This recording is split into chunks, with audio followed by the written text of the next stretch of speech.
Hey, checking in with Frnkssstn by Jeanette Winterson, chapters 15 to 18. Um, ah, okay, it's actually good. I checked on where I am in the book, and I'm actually pretty close to the end. We don't have too much left, which is good because there's some ways which the modern people are frustrating me, they seem like the utter dolts in comparison to the very intense and gripping first person of Mary Shelley back in the day. Mary Shelley, who now has had an 8 years of having taken off with Shelley, has given birth to, I believe it's 3 children, and all have died as they've kind of trudged all over the place. I'm not quite sure how much this is because Shelley's been forced to move, and how much of this is just he is the self-centered poet who just has to be places. At the moment, they're in the middle of buttfuck nowhere, and she's like, "Can we go back to Pisa? Because at least I would have friends there. I would have things." It's like, no, we're going to stay here, where they're with a friend who is Shelley's new hot thing, who he is fucking at night.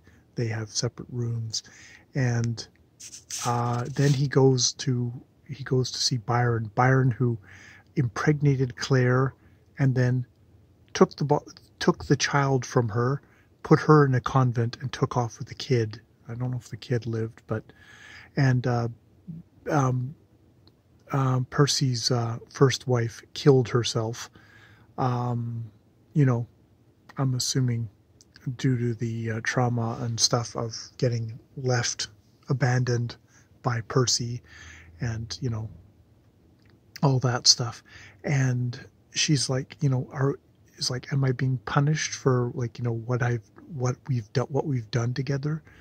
And it's like, she notes that, like, oh, Frankenstein's been published, perhaps that will live. That's like, of her children, that is the one that is going to live from this union. Notes, not like a lot of women, it's like, oh yes, we've got all these radicals who are completely radical up until the point where it's impinging on their own property.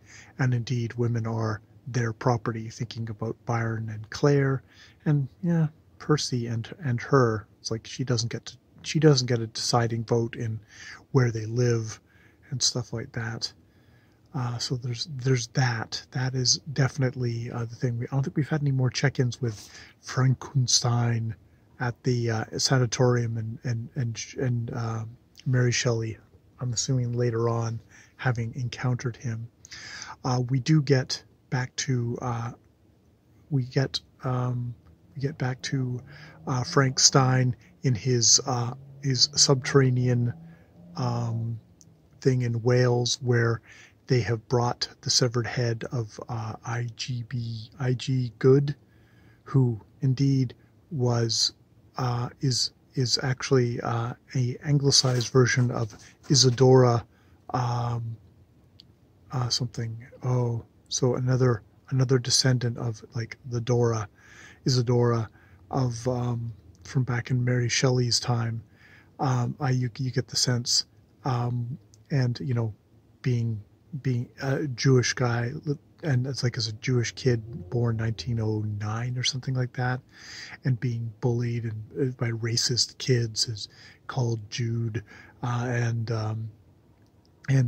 changing his name, really good at maths, going to Cambridge, going to Bletchley Park, working with Alan Turing, all that kind of a little flashback as we see his frozen, shrunken head, like a little kind of, it makes me think of the cliched shrunken heads they have of certain tribes of shrinking heads.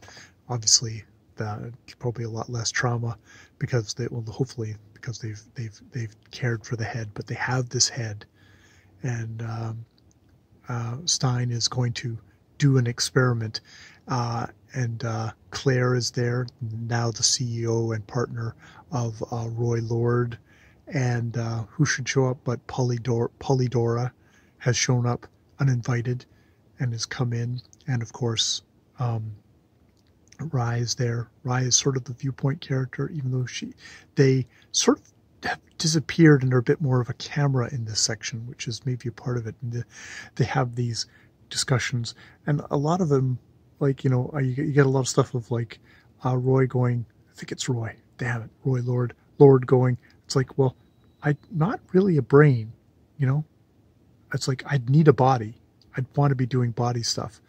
It's like, having my morning wank and drinking and all that stuff. That's the stuff that would be me. It's like, me being a disembodied intellect floating on the internet, that would make me completely miserable because I don't live inside my head. I do live inside my head.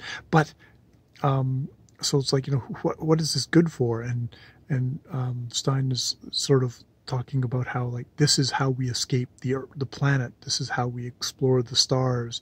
This is how we defeat death.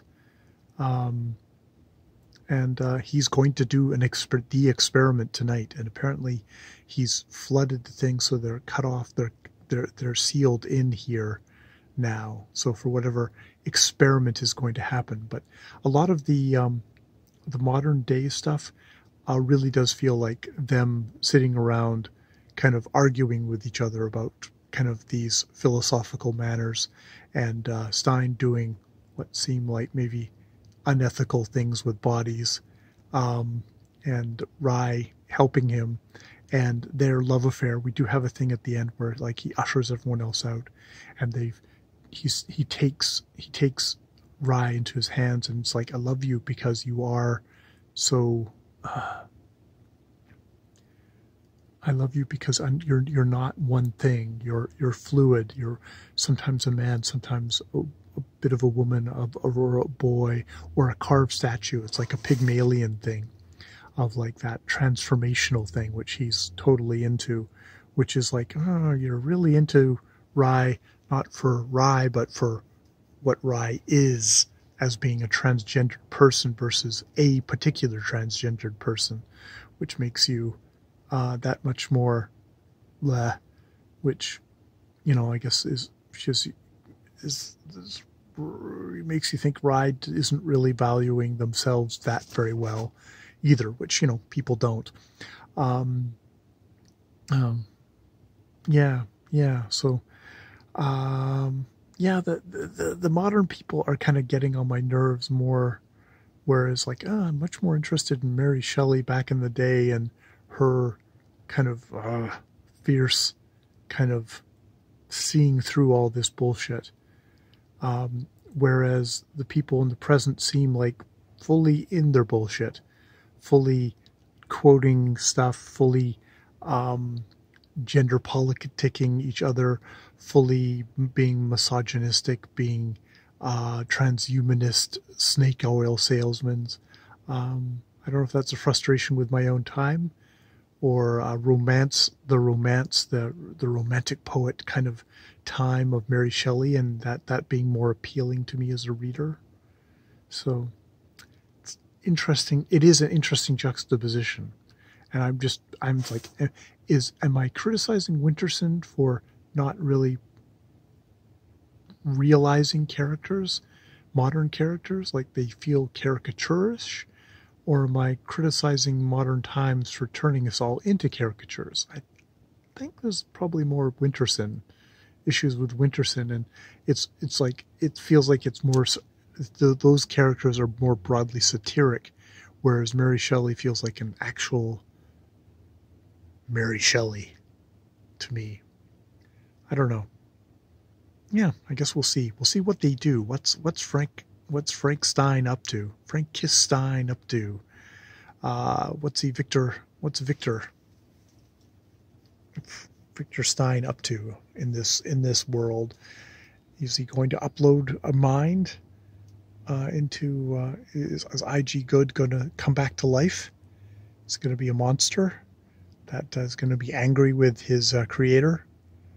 That's the first thing. Yeah. Will the singularity occur? Who knows? I will leave it there. More videos later.